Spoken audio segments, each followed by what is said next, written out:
J'ai croisé Marfo il y a quelques mois. Il vendait des fromages au marché de Pont-Saint-Esprit. Il ne me reconnut pas. Comment aurait-il pu d'ailleurs? Il pouvait à la rigueur se souvenir de Simon, le jeune apprenti batelier de la Audax Fortunatis, mais pas de Sylvie. Et tout cela à 6 ans d'écart? Il me scruta intensément au moment d'empaqueter les tonnes que j'avais achetées, mais il resta silencieux. Quand il me tendit le paquet, je lui demandai de but en blanc: quelle triste fin pour la Audax Fortunatis et son équipage, pas vrai? Je lus dans ses yeux un éclair de panique et d'incompréhension. Je décidai alors de tout lui raconter. Figé qu'il était derrière ces piles de fromage. Je lui expliquai mon subterfuge de marinier et lui révélai mon amour pour Lilian, ainsi que notre quête de plantes salvatrices pour le Rhône. Faire remonter tous ces souvenirs fut douloureux pour tous les deux.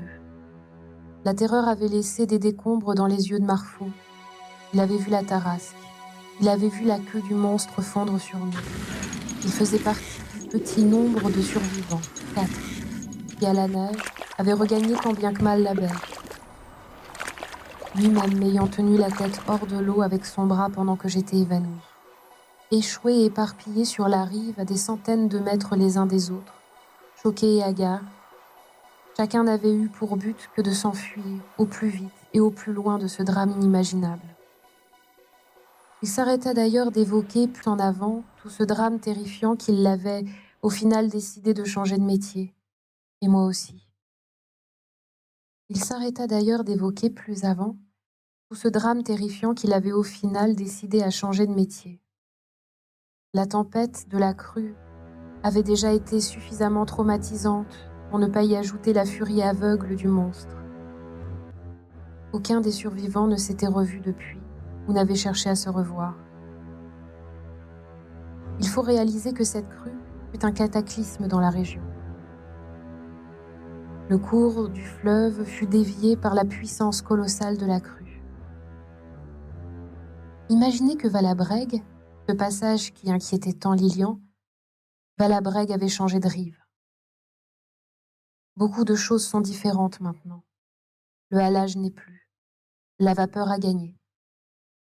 Bizarrement, le Rhône se tient apaisé depuis ce terrible mois de mai 1856.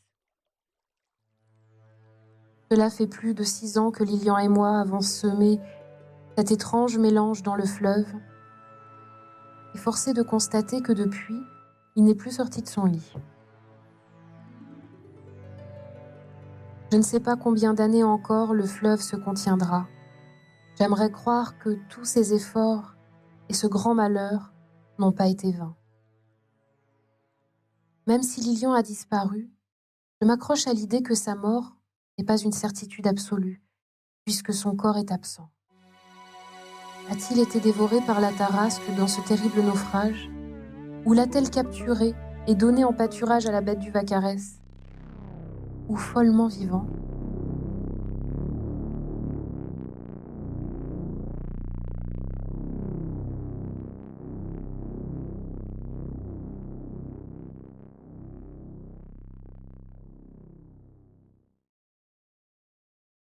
Épilogue. Ma vie a bien changé depuis le naufrage. Ma tendre Zélie ne put supporter la fin tragique de Lilian, et quelques mois après, elle s'éteignit, seule, une nuit, me laissant son petit local sur les quais de Pont-Saint-Esprit, où s'entreposait tout un bric-à-brac de fortune. Je décidai alors de poursuivre son commerce pour survivre.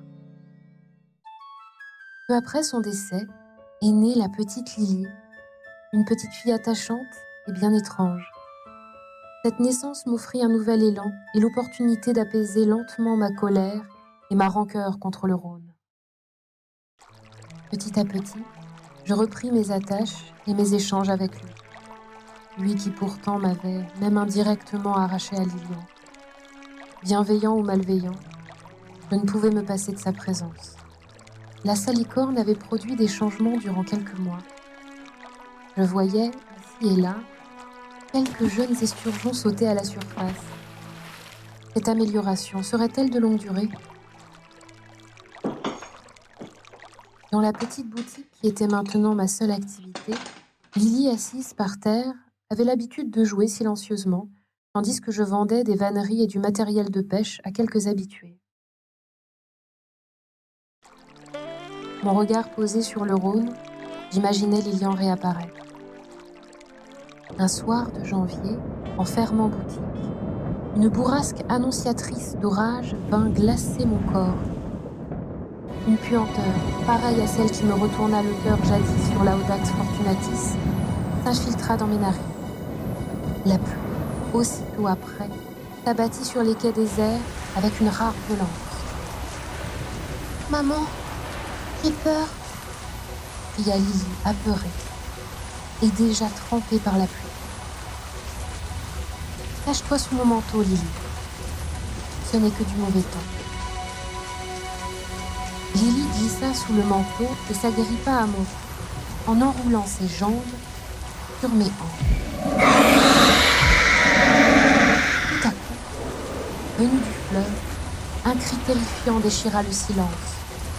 Je le reconnus immédiatement. La Tarasque. Campée sur mes jambes dans la tourmente, Lily agrippée à mes flancs, je sus que le monstre allait surgir. Je ne m'enfuis pas. 6 ans que j'attendais cet instant.